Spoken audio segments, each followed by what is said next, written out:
எதுவுமே சொல்லாமல் முன்னறிவிப்பு இல்லாமல் வேலை நிறுத்தம் செஞ்சுட்டாங்க. 1ஆம் தேதி 5 நாளாக வெயிலில் இருக்கிறோம். எந்த ஒரு மதிப்பும் கிடையாது. நாங்கள் நம்பிக்கையோடு இருந்தோம் இந்த வேலைக்காக. கடைசியில் எங்களை வந்து ரோட்டில் உட்கார வச்சிட்டாரு. நீங்களாக கொடுத்த வாக்குறுதி, இப்போ உங்கள் வாக்குறுதி நீங்கள் வந்து கொடுக்கணும். அம்மா நாங்கள் உங்களுக்கு நிரந்தரம் செய்கிறோம், நீங்கள் நிரந்தர பணியாளர்னு எங்களுக்கு இன்றைக்குள்ளே ஒரு தீர்வு சொல்லி தான் ஆகணும். நாங்கள் பெண்கள் தானே, பெண்களால் என்ன பண்ண முடியும்ன்ட்டு யோசிக்கிறாரு. நாங்கள் வெறும் 2000 பெண்கள் மட்டும் இல்லை, 2000 குடும்பம் இருக்குது. 2000 குடும்பம் வந்து உட்கார அளவுக்கு வச்சுக்காதீங்க. சென்னை மாநகராட்சியில் 1 கோடி பேர் வசிக்கின்றனர். தினமும் 6000 டன்னுக்கு அதிகமாக குப்பைகள் சேகரிக்கப்பட்டு அகற்றப்படுகின்றன. இதற்காக 17,000 தூய்மை பணியாளர்கள் உள்ளனர். குப்பைகள் சரியாக அகற்றப்படுவதில்லை என்ற புகார் எழுந்ததால் கடந்த 2010ஆம் ஆண்டு முதல் ஒப்பந்த அடிப்படையில்தான் தூய்மை பணியாளர்கள் நியமிக்கப்படுகின்றனர். அதன் பிறகும் பணியில் சுணக்கம் ஏற்பட்டதால் தனியார் குப்பை மேலாண்மை நிறுவனங்களிடம் இந்த பணி ஒப்படைக்கப்பட்டு வருகிறது.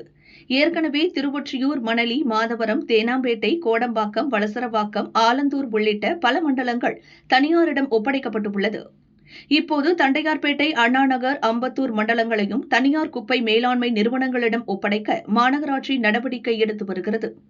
இதற்கு எதிர்ப்பு தெரிவித்து தூய்மை பணியாளர்கள் 6 நாட்களாக வேலைநிறுத்த போராட்டத்தில் ஈடுபட்டுள்ளனர்.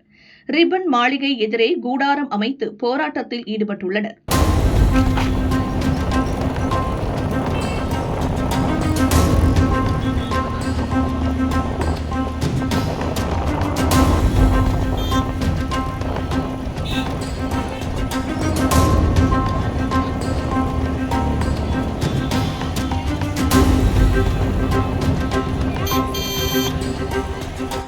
அவுட் சோர்சிங் கூடாது. முதல்வர் ஸ்டாலின் தேர்தலின் போது அளித்த வாக்குறுதிப்படி பணி நிரந்தரம் செய்ய வேண்டும் என்று அவர்கள் வலியுறுத்தி வருகின்றனர்.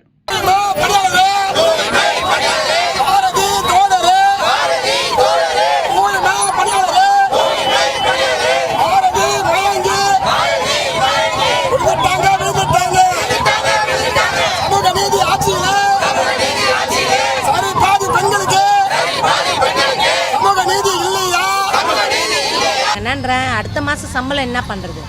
குடும்ப சூழ்நிலை எப்படி? எல்லாம் வாடகை கட்டணும், எல்லாம் எவ்வளோ கஷ்டம் இருக்கும். ஏதோ ஒரு முன்னறிவிப்போ இல்லாமல் நாங்கள் கான்ட்ராக்ட் விடுறோன்ட்டு 3 மாதத்துக்கு முன்னே சொன்னால் வேறு இடம் வேலை பார்த்துருப்போம். எதுவுமே சொல்லாமல் முன்னறிவிப்பு இல்லாமல் வேலை நிறுத்தம் செஞ்சுட்டாங்க. 1ஆம் தேதி 5 நாளாக வெயிலில் இருக்கிறோம். எந்த ஒரு மதிப்பும் கிடையாது. நாங்கள் நம்பிக்கையோடு இருந்தோம் இந்த வேலைக்காக. கடைசியில் எங்களை வந்து ரோட்டில் உட்கார வச்சிட்டாரு. எந்த ஒரு அதிகாரிகளும் வந்து எங்களை என்னான்னு யாருன்னு கேட்கல. நாங்கள் இந்த கஷ்டத்தில் நாங்கள் போராட்டிட்டு இந்த வெயிலில் நாங்கள் வாழ்வாதாரம்லாம் விட்டுட்டு வந்து இங்கே வந்து இந்த வெயிலில் கஷ்டப்படுறோம். இந்த பெண்கள் எவ்வளோ கஷ்டத்தில் வந்து இங்கே வந்து உட்காந்து கண்ணீரோடு உட்காந்து அழுகுதுங்க. அவங்களுக்கு ஒரு விடுகாலம், அவங்களுக்கு ஒரு முற்றுகை பண்ணுறதுக்கு இந்த கவர்மெண்ட் எதுவும் செய்யாதுங்களா? தூய்மை பணியாளர் ஸ்ட்ரைக் காரணமாக தண்டையார்பேட்டை, ராயபுரம், திருவிக நகர், அம்பத்தூர், அண்ணாநகர் மண்டலங்களில் குப்பைகள் அதிக அளவில் தேங்கியுள்ளன. வீடு வீடாக குப்பை சேகரிக்கும் பணி பாதிக்கப்பட்டுள்ளது. சாலைகள், தெருவோரங்கள், குப்பை தொட்டி உள்ள இடங்களில் குப்பைகள் குவிந்துள்ளன. துர்நாற்றம் வீசுகிறது. சுகாதார பிரச்சினைகள் ஏற்படும் அபாயம் இருக்கிறது.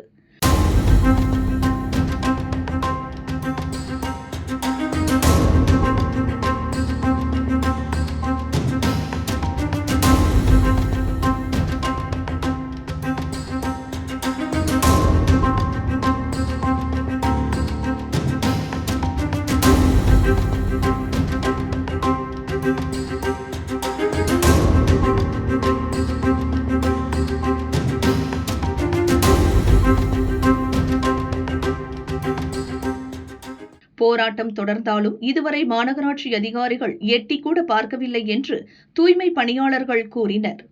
நாங்கள் இன்னையோட 5 நாள் ஆகுது. 5 நாளாகவே எங்களை வந்து எந்த அரசு அதிகாரியும் எங்களை மீட் பண்ணல. நீங்கள் ஏன் இங்கே உட்காந்துருக்கீங்க, உங்களுக்கு என்ன கோரிக்கைன்ட்டு எங்களை யாரும் கேட்கல. 15 வருஷத்துக்கு முன்னாடி வந்து இவர் என்னன்னாரு, 2021 நாங்கள் கான்ட்ராக்ட் விட மாட்டேன். அப்போ வந்து எடப்பாடி ஆட்சி இருக்கும் போது நாங்கள் கான்ட்ராக்ட் நீங்கள் எப்படி விடுவீங்க, அவங்க வந்து 10 ஆண்டு செஞ்சாலே அவங்கள நிரந்தர பணி செய்யணும் அப்படின்னு இவரே கடிதம் போட்டார். அரசு திட்டத்தில் இவரே போட்டார். இப்போ இவரே என்னன்றாரு, நீங்கள் கான்ட்ராக்ட் தான் போகணுன்னா என்ன அர்த்தம்? அப்போ நீங்கள் எதிர்ப்பில் இருக்கும் போது கேள்வி கேட்டீங்கல்ல, இப்போ நீங்களே அதை செய்கிறீங்களே. எங்களை இன்ன வரைக்கும் வந்து யாருமே பார்க்கல. நாங்கள் 5 நாளாவது இனியோட. இப்போ ஒருத்தவங்களுக்கு பிக்ஸு வந்து இதோ ஹாஸ்பிட்டலுக்கு இட்டுன்னு போயிருக்காங்க. 15 ஆண்டாக வேலை செஞ்சவங்களுக்கு நீங்கள் வந்து எட்டி கூட பார்க்காத இருந்தால் எப்படி? நான் சனிக்கிழமை அன்னைக்கு உள்ளே வந்தாங்க. மேயரும் இவர் சேகர் பாபு எல்லாருமே கேட்டுக்கு அப்படி போகிறாங்களே தவிர இந்த பக்கம் எங்களை வந்து பார்க்கல. இவ்வளோ தூரம் வந்தவங்களுக்கு எங்களை வந்து பார்க்க என்ன கஷ்டம்? நாங்கள் குழந்தைங்களெல்லாம் விட்டுட்டு இந்த இவ்வளோ நாளாகுது எங்கள் பிள்ளைங்களெல்லாம் நாங்கள் பார்க்காத அப்படிப்பட்ட கொரோனால நாங்கள் உங்களுக்கு கஷ்டப்பட்டோம்ல.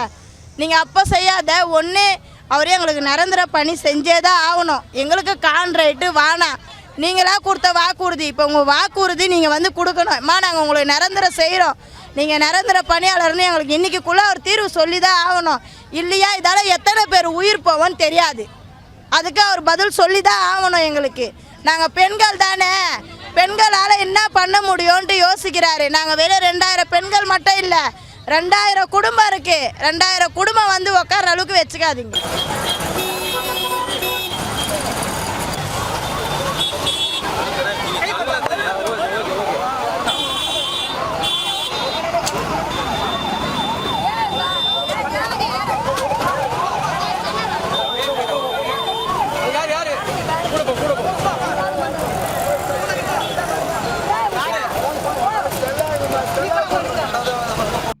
சென்னை மாநகராட்சி கமிஷனர் குமரகுருபரன் கூறும்போது, பணி நிரந்தரம் செய்வதற்கான வாய்ப்பு குறைவுதான். அவர்களின் பணி பாதுகாப்பை மாநகராட்சி உறுதி செய்யும்.